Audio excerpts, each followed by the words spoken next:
नमस्कार सर्व भावी शिक्षकांचे तुमच्या सर्वांचं मी आपल्या चॅनलवर सहर्ष स्वागत करतो.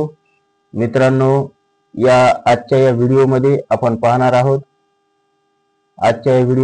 पाहणार आहोत छत्रपती शिवाजी महाराज यांच्या इतिहासाबद्दल, जे आपल्याला टीईटी मध्ये सर्वात जास्त विचारलं जातं.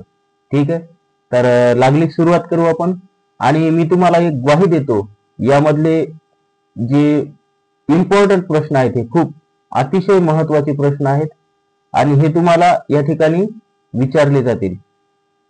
याच्यामधला कमीत कमी तुम्हाला एक प्रश्न तर नक्कीच विचारला जाईल आणि तो एक प्रश्न तुम्हाला त्या ठिकाणी 1 गुण देऊन जाणार आहे. आपण एकूण असे 17 प्रश्न या ठिकाणी विचारणार आहोत. ठीक आहे, आणि हे सर्व प्रश्न जे आहेत, मी हे सर्व प्रश्न इयत्ता 4थीच्या इतिहासामधून काढलेले आहेत. ठीक आहे, 4थीच्या प्रश्न याच्यामधून काढलेले हे सर्व प्रश्न आहेत, 4थी. तर चला लागली सुरू करू.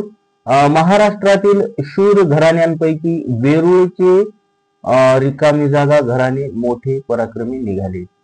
तर याचं उत्तर आहे भोसले. वेरूळचे कोण होते? वेरूळचे भोसले हे आपण असं म्हणू शकतो. ठीक आहे, तर वेरूळचे भोसले म्हणजे छत्रपती शिवाजी महाराज आणि हे अतिशय पराक्रमी होते. ठीक आहे,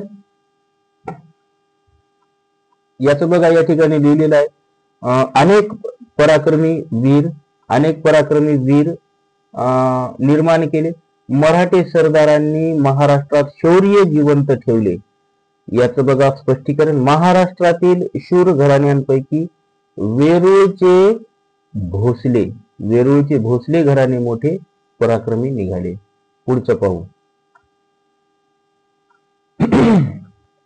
बाबाजीराजे भोसल्यांना मालोजी व रिकामी जागा ही 2 मुले होती.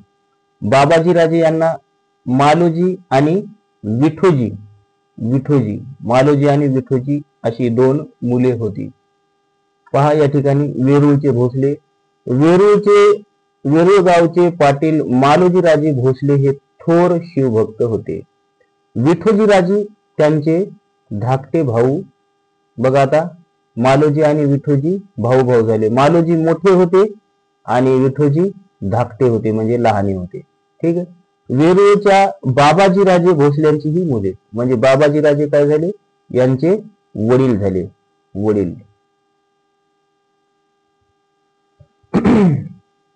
पुढचा पाहू प्रश्न. निजामशहाचा रिकामी जागा हा कर्तबगार वजीर होता. मलिक अंबर हा निजामशहाचा कर्तबगार. पहा या ठिकाणी दिलेले आहे शहाजीराजे. निजामशाहीने मालोजी राजांची जहागीर शहाजीराजांना दिली. शहाजीराजे पराक्रमी होते. निजामशाही दरबारात त्यांना मोठा मान होता. मुघल बादशाहाने ती निजामशाही जिंकायचा बेत केला. कोणी? मुघल बादशाहाने निजामशाही जिंकायचा बेत केला होता, पण विजापूरचा आदिलशाही त्याला मिळाला होता. कोणाला? या मुघलाला मिळाला होता.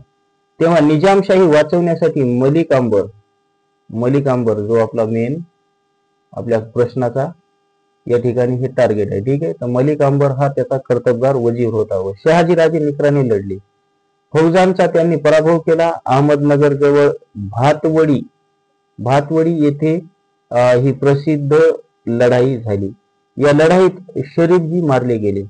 हे शरीफजी जे होते, हे शरीफजी मालोजी राजेंचे कोण होते? मुलगा होता त्यांचा. मालोजी राजेंचा कोण होता? मुलगा होता. छत्रपती शिवाजी राजांचे कोण होते? ते शिवाजी राजांचे भाऊ होते. शिवाजीराजेंचे ते मोठे भाऊ होते शरीफजी. आता हे शरीफजी नाव असं आलं तर आपल्याला एक्झॅक्टली आपल्याला याचं बद्दल सांगता येणार नाही, म्हणून मी तुम्हाला या ठिकाणी सगळं या ठिकाणी व्यवस्थित सांगून देत आहे. ठीक आहे, पुढचा प्रश्न पाहू. नातेसंबंध लिहा असा हे प्रश्न आहे आणि मी तुम्हाला सांगतो मित्रांनो, हा प्रश्न या टीईटी मध्ये येणार म्हणजे येणार. अतिशय इम्पॉर्टंट प्रश्न आहे. हा प्रश्न कव्हर करून जा, याची मी तुम्हाला 100% ग्वाही देतो की हा प्रश्न यावर्षी तुम्हाला विचारला जाईल म्हणजे विचारला जाईल. तर पहा या ठिकाणी नातेसंबंध लिहायचे आपल्याला. मालोजी राजे, विठोजी राजे कोण होते? हे भाऊ भाऊ होते. काय होते? भाऊ भाऊ. आणि त्यानंतर शहाजी राजे आणि लखुजीराव जाधव हे जावई सासरे होते. जावई सासरे होते. बघा, शहाजी राजे हे लखुजीरावांचे जावई होते आणि लखुजीराव शहाजी राजेंचे काय होते? सासरे होते. चला, शहाजी राजे आणि शरीफजी हे सुद्धा भाऊ भाऊ होते. भाऊ भाऊ. शहाजी राजे आणि शरीफजी हे भाऊ भाऊ होते आणि हे कुणाचे होते? हे मालोजी यांचे सुपुत्र होते. मालोजी यांचे सुपुत्र होते दोघेही. त्यानंतर बाबाजी राजे आणि विठोजी राजे हे वडील आणि मुलगा किंवा वडील आणि पुत्र होते. ठीक आहे. विठोजी राजे हे बाबाजी राजेंचे पुत्र होते आणि बाबाजी राजे विठोजी राजे यांचे कोण होते? वडील होते आणि विठोजी राजे हे बाबाजी राजेंचे पुत्र होते. ठीक आहे. अशा प्रकारे. आणि हा प्रश्न तुम्हाला या ठिकाणी असा विचारला जाईल असं मला या ठिकाणी वाटत आहे. ठीक आहे. तर बघा या ठिकाणी बाबाजी राजे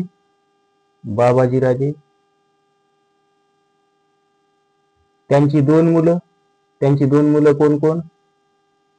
एक मालोजी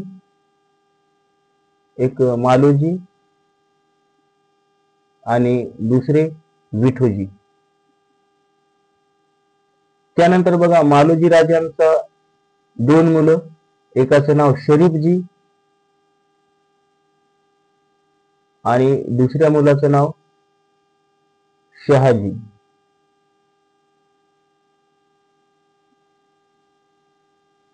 शहाजींचे छत्रपती शिवाजी महाराज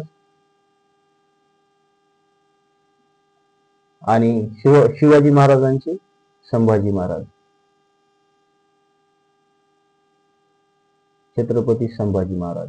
अशा प्रकारे या ठिकाणी आपण हे स्पष्ट करू शकतो. ध्यानात ठेवा बघा, बाबाजी राजेंना दोन मुलं मालोजी आणि विठोजी. मालोजी यांना दोन मुलं शरीफजी आणि शहाजी. शहाजींचे सुपुत्र शिवाजी आणि त्यांचे संभाजी. अशा प्रकारे यावर तुम्हाला या टीईटी मध्ये प्रश्न विचारला जाईल. पुढचा प्रश्न पाहू आपण. जोड्या लावायच्या आहेत आपल्याला. गट अ आणि गट ब यांच्या जोड्या लावा. सिंदखेडचे कोण होते? सिंदखेडचे जाधव होते. फलटणचे निंबाळकर होते. म्हणजे या ठिकाणी काय लागणार? या ठिकाणी लागणार 5 नंबर, या ठिकाणी लागणार 1 नंबर. जावळीचे मोरे म्हणजे इथे लागणार 4 नंबर आणि मुधोळचे घोरपडे इथे लागणार 2 नंबर. ठीक आहे. तर अशा प्रकारे आपल्या जोड्या लागलेल्या आहेत 5 1 4 2. पाहिजे दिलेलं आहे त्यांनी आपल्याला. त्यात सिंदखेडचे जाधव बघा, सिंदखेडचे जाधव. फलटणचे निंबाळकर. त्यानंतर जावळीचे मोरे आणि त्यानंतर वेरूळचे भोसले. आता याच्यात वेरूळ आलेलं नाही म्हणून भोसले इथं रिकामं सुटलेलं आहे आपलं. ठीक आहे. त्यानंतर सिंदखेडचे जाधव जे आहेत सिंदखेडचे आपण 1 नंबरलाच लावलेलं आहे. ठीक आहे. अशा प्रकारे मुधोळचे बघा इथं कुठे दिलेलं आहे, मुधोळचे घोरपडे. या सर्व रिकाम्या जागा आपल्याला या ठिकाणी पाहायला मिळतात. सिंदखेडचे जाधव. ठीक आहे. पुढचा प्रश्न पाहू. हे पाठ करून जा तुम्ही. शिवरायांचा जन्म या किल्ल्यावर झाला. हे सर्वांनाच माहित आहे. शिवनेरी किल्ल्यावर त्यांचा जन्म झालेला आहे. सर्व परिचित असा प्रश्न आहे, पण तरी परीक्षेच्या दृष्टिकोनातून अतिशय महत्वाचा आहे. त्यांचा जन्म हा शिवनेरी किल्ल्यावर झाला होता आणि तो सोन्याचा दिवस उजाडला फाल्गुन वद्य तृतीया शके 1551 म्हणजेच इंग्रजी वर्षाप्रमाणे 19 फेब्रुवारी 1630. आता छत्रपती शिवाजी महाराजांच्या जन्माविषयी कोणताही प्रश्न जर आला आपल्याला तर आपण काय करायचं, ही तारीख एकदम डिटेल मध्ये क्लिक करून यायची. ठीक आहे. 19 फेब्रुवारी 1630, कारण की ही आपल्याला या ठिकाणी सिलेबस मध्ये आहे. ठीक आहे. पुस्तकामध्ये आहे. शिवनेरीच्या नगारखान्यात सनई चौघडा वाजत होता. अशा मंगलक्षणी जिजाबाईंच्या पोटी पुत्र जन्माला आला. किल्ल्यावर आनंदी आनंद झाला. बाळाचे बारसे झाले. शिवनेरी किल्ल्यावर जन्म झाला म्हणून बाळाचे नाव शिवाजी ठेवले. अशा प्रकारे छत्रपती शिवाजी महाराजांचा जन्म हा शिवनेरी किल्ल्यावर झाला असे आपण स्पष्ट म्हणू शकतो. पुढचा प्रश्न, आदिलशहाने शहाजीराजांची रिकामी जागा प्रदेश जिंकण्याच्या कामावर नेमणूक केली, तर कर्नाटकातील प्रदेश जिंकण्यासाठी त्यांची नेमणूक या ठिकाणी करण्यात आलेली होती. ठीक आहे. आता शहाजीराजेंनी आदिलशाहीची सेवा स्वीकारली. आदिलशहाने त्यांची पुण्यापासून दूर कर्नाटकातील प्रदेश जिंकण्याच्या कामावर नेमणूक केली. शहाजीराजे कर्नाटकात गेल्यानंतर काही काळाने जिजाबाई आणि शिवरायही त्यांच्याकडे गेले होते. ठीक आहे. अशा प्रकारे कर्नाटकमध्ये त्यांची नेमणूक झालेली होती. पुढचा प्रश्न बघा, शहाजीराजे गाडे पंडित होते. कशाचे? संस्कृतचे गाडे पंडित होते. शहाजीराजे सुद्धा संस्कृतचे गाडे पंडित होते. छत्रपती शिवाजी महाराज सुद्धा त्या ठिकाणी गाडे अभ्यासक होते आणि त्यासह छत्रपती संभाजी महाराज सुद्धा संस्कृतचे गाडे अभ्यासक होते. छत्रपती संभाजी महाराजांनी बुधभूषण हा संस्कृत मध्ये ग्रंथ लिहिला होता. त्याचं नाव होतं बुधभूषण.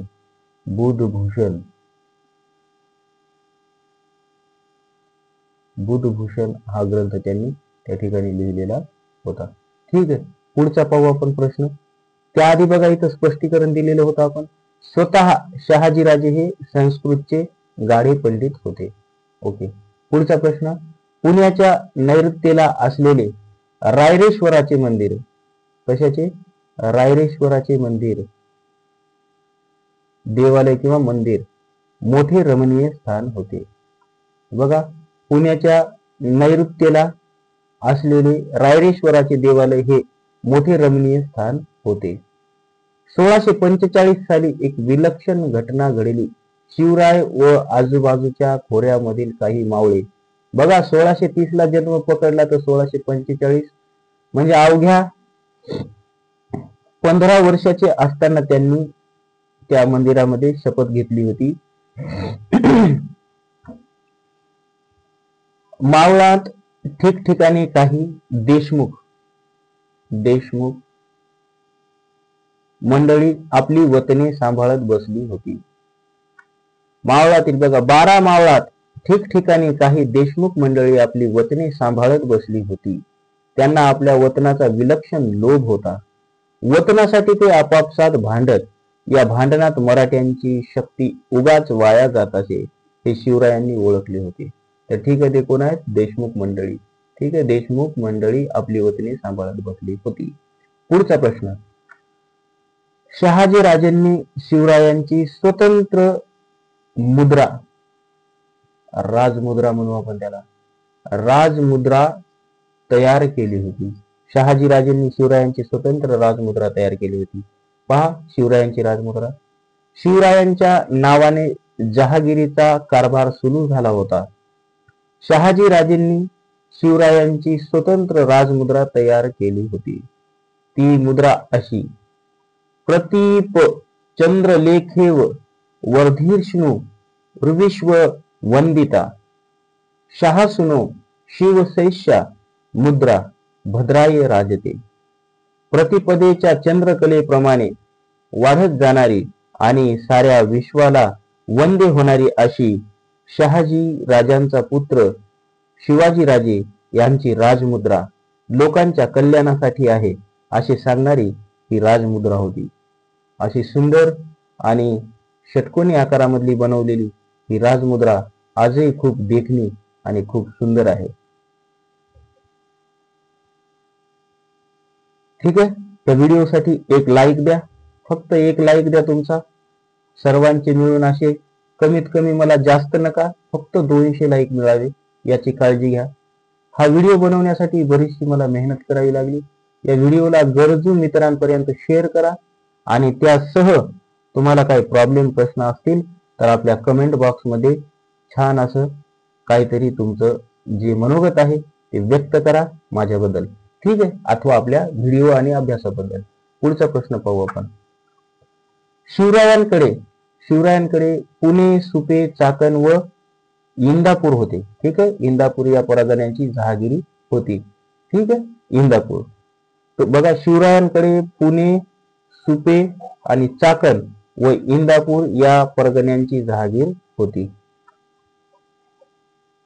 शिवरायांनी तोरणा जिंकून, कोणता किल्ला जिंकून? तोरणा जिंकून स्वराज्याचे तोरण बांधायचे ठरवले होते.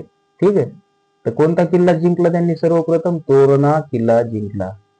त्यानंतर बघा, किल्ल्यावर तोरणजाई देवीचे देऊळ आहे. तोरणा किल्ल्यावर काय, कोणत्या देवीचं आहे? तोरणजाई देवीचे देऊळ आहे. त्यावरून त्या किल्ल्याला तोरणा हे नाव पडले आहे. एवढा प्रचंड किल्ला, पण आदिलशहाचे या किल्ल्याकडे फारसे लक्ष नव्हते. किल्ल्यावर पुरेसे पहारेकरी नव्हते, की दारुगोळा सुद्धा नव्हता. शिवरायांनी हे हेरले. शिवरायांना नेमके हेच हवे होते. तोरणा जिंकून स्वराज्याचे तोरण बांधायचे असे त्यांनी ठरवले. बघा, या ठिकाणी तोरण बांधायचे ठरवले. ठीक आहे, पुढचा प्रश्न पाहू आपण. स्वराज्याची पहिली राजधानी डॅश डॅश डॅश ही सजली. तर काय होती? राजगड. राजगड ही स्वराज्याची पहिली राजधानी होती. पहा या ठिकाणी, एक दिवस शिवराय आपल्या निवडक सवंगड्यासह या किल्ल्यावर चढले आणि त्यांनी किल्ला ताब्यात घेतला. तोरण्यावर सापडलेले काही धन मुरुंबदेवाच्या डागडुजीसाठी खर्च केले. बघा, तो कोणता गड होता? मुरुंबदेव डोंगर होता.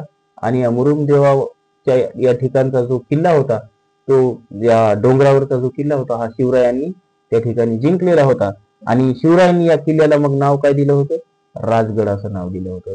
गडावर पाथरवटांनी दगड घडवले, लोहाराने भाता फुंकला, सुतार, गौंडी, मजूर, भिस्ती अशी सारी माणसे कामाला लागली. राजवाडा, 12 महल, 18 कारखाने आणि राजगादी तयार झाली. राजगड ही स्वराज्याची पहिली राजधानी सजली. ठीक आहे, राजगड काय आहे? राजगड ही स्वराज्याची पहिली राजधानी आहे. परीक्षेमध्ये आपल्याला हा प्रश्न निश्चितच विचारला जाऊ शकतो. ठीक आहे, चुकीची जोडी ओळखा. या ठिकाणी चुकीची जोडी ओळखा असं म्हटलेलं आहे. फलटणचे निंबाळकर हे योग्य आहे. जावळीचे मोरे हे सुद्धा योग्य आहे. आणि सुपे जाधव नाही. सुपे हे कोणाकडे होते?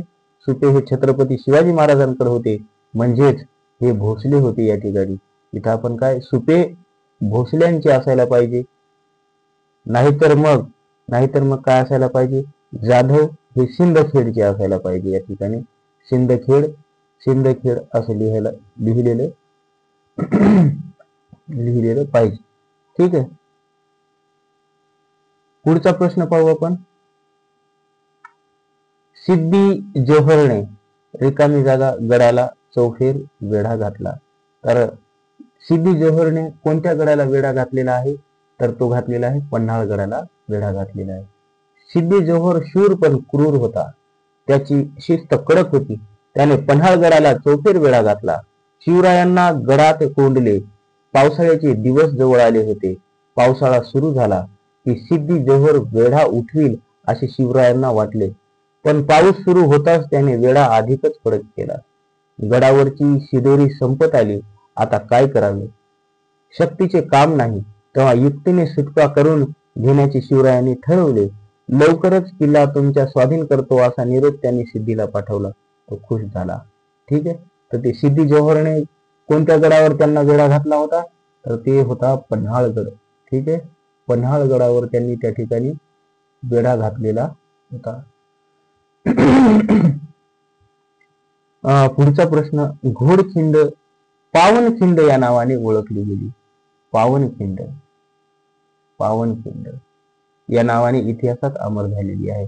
बाजीप्रभू सारखे देशभक्त होते म्हणून स्वराज्याचे पाऊल पुढे पडले. त्या स्वामीनिष्ठांच्या रक्ताने घोडखिंड पावन झाली म्हणून पावनखिंड या नावानेच इतिहासात ती अमर झाली. धन्य ते वीर आणि धन्य धन्य तो बाजीप्रभू.